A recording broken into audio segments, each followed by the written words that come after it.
Welcome back, guys. Welcome if you are new. My name is Sarah, and it has been a while since I've shared a video with you.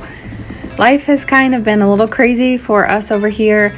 We bought a new house right when my husband got back from basic training. We moved. We have a 1-year-old. I am pregnant with baby number 2. We've been sick. It's just been a lot going on, and so I haven't had the time or energy, to be honest, to share. But I am back, and tonight I am sharing with you what's for dinner. So this first recipe I'm making is a baked mac and cheese, and you saw me cook some bacon there.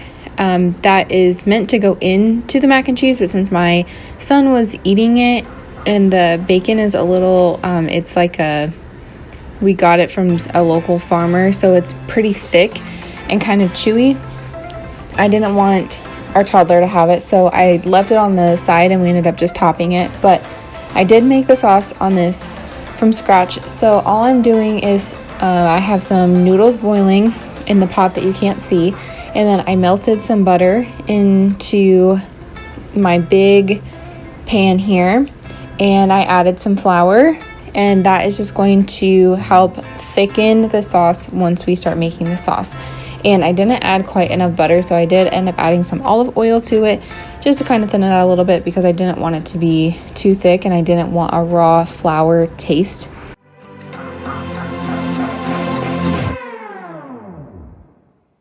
Once that has cooked for just a couple of minutes, I am adding in, the recipe calls for whole milk, and I will leave the recipe linked down below if I can find it again on Pinterest. I forgot to pin it, but I will try to find it.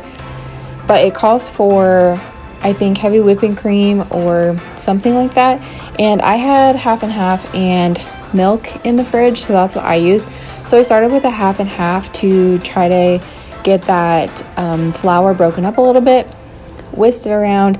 Then I added in my milk, and I just vigorously whisked this together until all of those flour clumps were out. It was all mixed pretty well together, and it was smooth and starting to thicken up.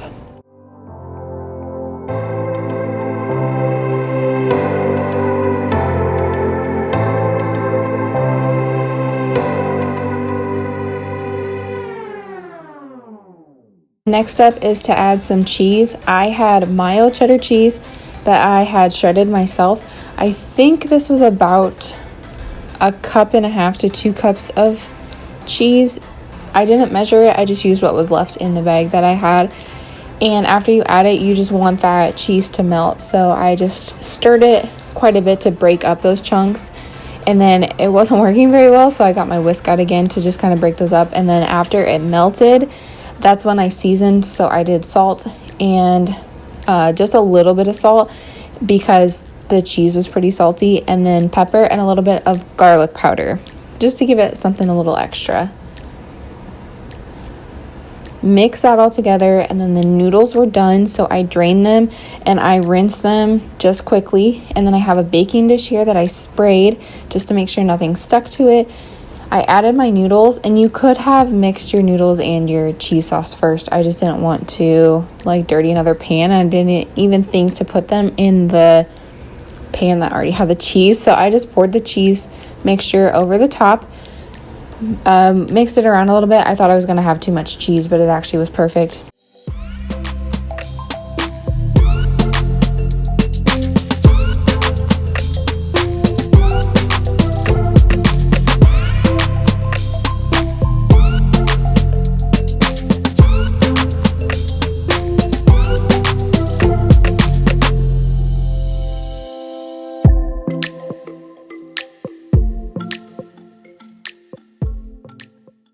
And I added a crumb topping to the bake.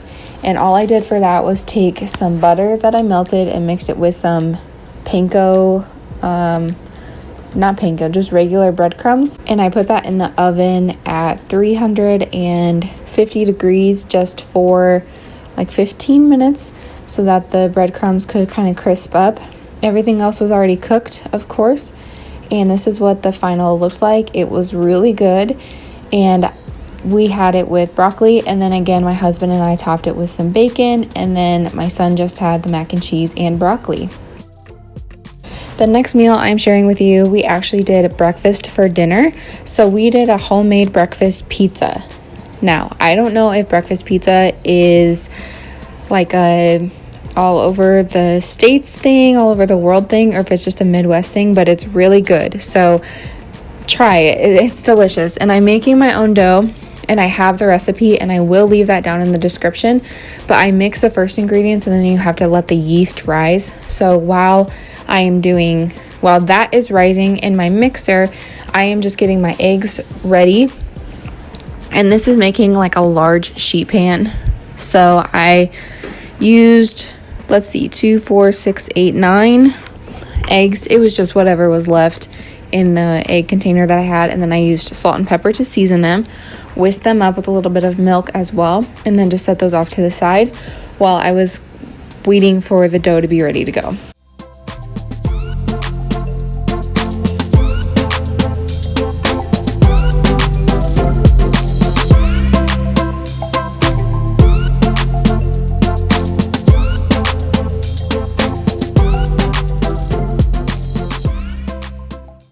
Going back to the dough, once the yeast was at least double in size, then you know that it is ready to go. And I added the oil and then the seasonings to it. And I think the recipe just calls for salt and maybe garlic salt. But for this, I used salt, garlic powder, and some seasoned salt. And you just want to mix the oil and the seasonings into the yeast mixture, and then you're going to add in your flour. I started to add it in the side, but my mixing bowl is kind of small, so it just kept going all over the place. So I decided to just add it all in. And then while you mix this, you want it to create a ball in your mixer and kind of pull all of the dough away from the side. And it goes kind of crazy. It shakes our countertop. But you'll see here in just a second what it looks like when it all comes together, and that's what it should look like when you take it out. So then I just let it do that for about 3 minutes, and then I put some flour on the counter, and I hand kneaded this for a little bit too. That's just to make sure that it's not too sticky and that it did get kneaded well enough to spread out on the tray. Then, like I said, I had a large sheet pan, cookie sheet, and this is only half of the recipe, which I don't know if I've mentioned. I have made this recipe before with the full dough recipe and used one of these pans, and the crust ended up being really thick. So I decided to have it this time, and I oil the bottom with olive oil and using my hand, because when I use spray, it sticks a little bit. And then I stretched it out. It looks really thin, and it, like, you can kind of see that there are some holes in there, and I fixed the holes, but when it cooks, it puffs up quite a bit, so you really don't notice those. And then just to make sure that it doesn't bubble really bad in the oven, I used a fork to poke holes in it all over. And the oven, I believe, is at 425 degrees, and I cook it most of the way. So I think I had it in there for 12 to 15 minutes. And then I will go ahead and add the toppings and put it back in to cook the rest of the way. But you don't want to overcook your toppings and have raw dough.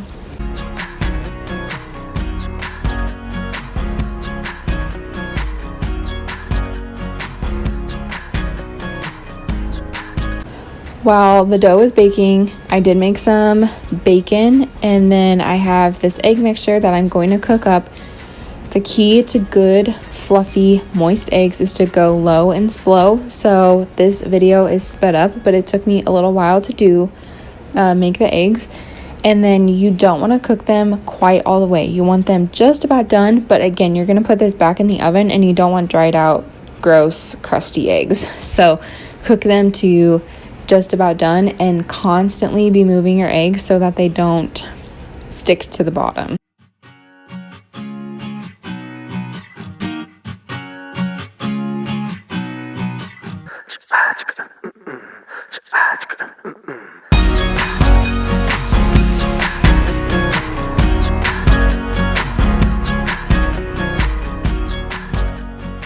The crust came out of the oven. this is gonna sound weird, but you put a can of nacho cheese on there, and we use the spicier kind. It's so good. It sounds weird. I know it sounds weird, but it is so delicious. So I just spread that all over to cover it all, and then you top it with your eggs and your bacon, and then I had some shredded cheese that you just sprinkle on top. You throw it back into the oven just for a few minutes so that the cheese on the top can melt, and it is absolutely delicious.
The last meal I'm sharing with you is a chicken chili, a green chicken chili with salsa verde. If I can find the recipe online, I will. It actually came from one of my cookbooks, but I will share it down below in the description if I can find it online. This was the best chicken chili that we have ever had. I thought it was going to be a little much for my husband because he doesn't like peppers, and this has a poblano and a jalapeno in it. But he loved it. It was delicious. My son loved it. It was really good. So first I'm just starting up, dicing up a poblano pepper, and then I moved to a jalapeno, which I do take the seeds out of since I have the little one, plus my husband doesn't care for super spicy food. I will say though, this had a very mild spice level. So I could have left them in, some of the seeds in to give it a little kick if I wanted to, but the jalapeno just gets diced up. And then the onion also, I used a white onion. I'm sure you could use a yellow onion or whatever you prefer. This is just what I already had on hand. And then you can see a lime there too. You put the lime in at the end, so that will come a little bit later.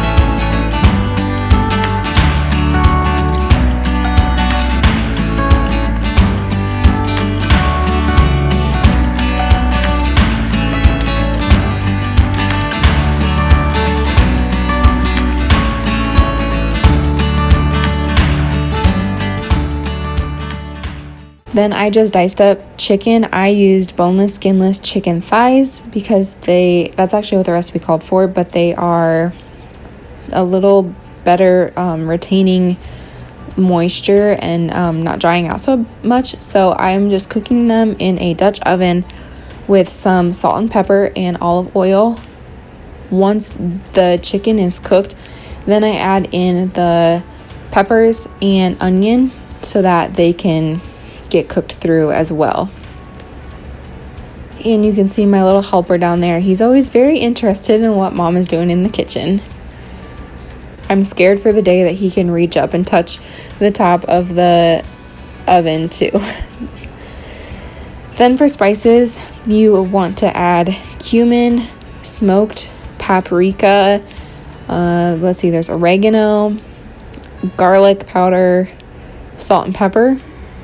And you want to add this directly to the chicken and let it cook for a couple minutes so that it smells like those spices, because that's what activates the flavor in them.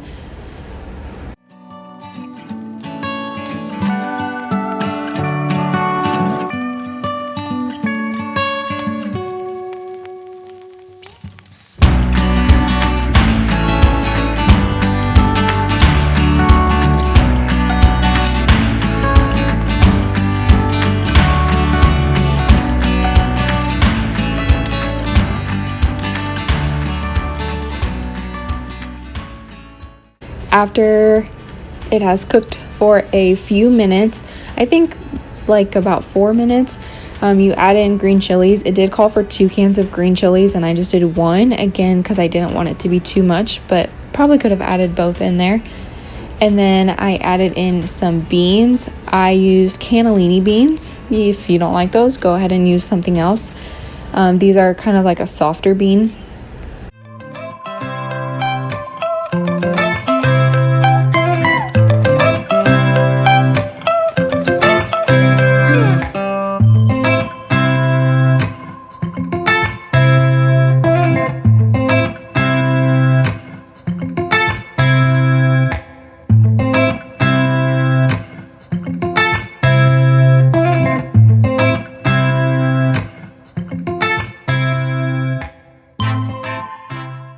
And then I added in 4 cups of chicken broth. I used water and chicken bouillon base. And if I would make this again, I would probably only do 3 cups because we like more of a thick soup, and this was pretty runny. And then you just let this simmer for an hour on the stovetop, and it does thicken up a little bit. And you also do add, this is where you add in the lime juice. So then you just let it sit and thicken, and then you are ready to eat. I had mine with some sour cream and cilantro, and then we ate these with tortilla chips. That is everything that I have to share with you guys today. Thank you so much for sticking by me and waiting out this time that I haven't been uploading videos. If you like this video, please don't forget to subscribe, like it, and stay tuned for more videos to come. Thanks again for watching. I'll see you in the next one. Bye.